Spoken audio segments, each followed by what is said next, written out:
Assalamualaikum warahmatullahi wabarakatuh. Perkenalkan, saya Sya Karera dari kelas SI 4301 dengan NIM 120219404.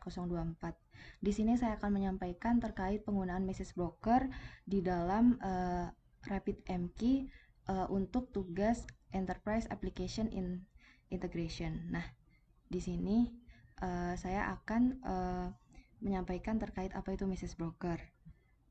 Message broker adalah software yang mengatur pesan yang dikirimkan oleh pengirim pesan atau sender agar dapat sampai kepada penerima atau receiver.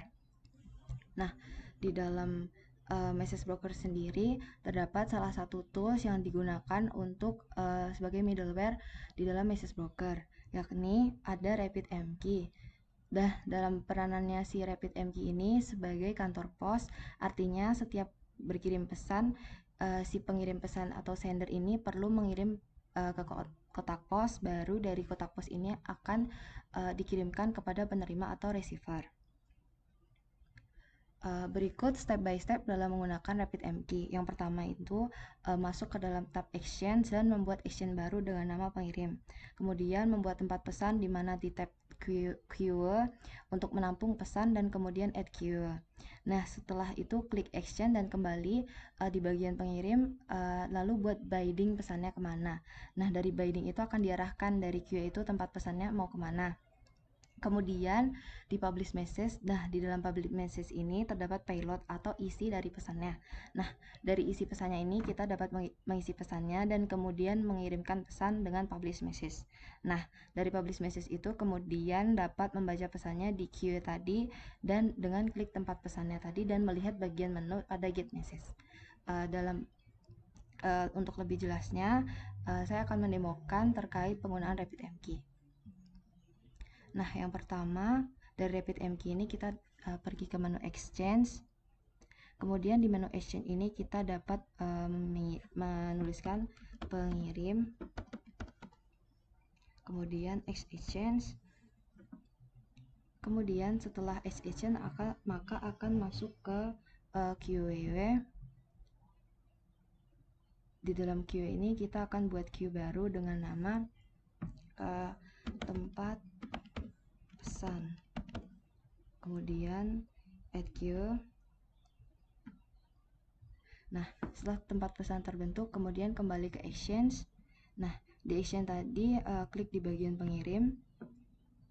Kemudian di bagian pengirim tadi untuk menentukan bindingnya ini. Nah, di binding ini kita dapat di sini kan tidak ada no binding ya. Kita nggak tahu pengirimnya itu siapa. Nah, di sini kita bisa setting pengirimnya tadi adalah tempat pesan. Kemudian binding. Nah, di sini kita dapat menempatkan itu si pesannya tadi ke tempat pesan dulu, baru dikirim ke penerima. Kemudian lalu masukkan pesannya dengan publish message. Nah, di sini publish message di sini kita bisa tuliskan pesannya. Di sini misalkan kita tuliskan Assalamualaikum, saya ingin mengirim pesan.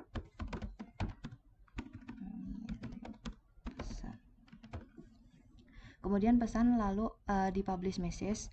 Nah, pesan akan terpublish. Nah, kemudian kita akan kembali ke queue dan kita melihat pesannya ini apakah sudah masuk atau belum.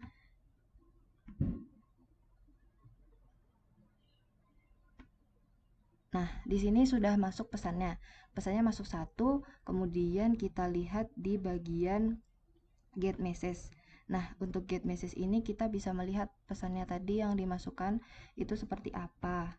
Nah, di sini kita lihat Assalamualaikum, saya ingin mengirim pesan, sudah masuk atau sudah terkirim oleh penerimanya, seperti itu. Jadi untuk korelasi penggunaan RapidMKey untuk message broker, di mana message broker ini sebagai pembantu untuk mengirim pesan. Misalkan di suatu penerima dan pengirim itu terdapat problem di dalam suatu sistem. Nah, pesannya itu tidak serta-merta hilang atau akan dapat tertampung di queue ini untuk apa saja pesan-pesannya itu, dan juga dapat terlihat secara detail dari isi pesannya dan juga apa saja dari isi pesannya. Mungkin sekian yang dapat saya sampaikan, kurang lebihnya mohon maaf. Wassalamualaikum warahmatullahi wabarakatuh.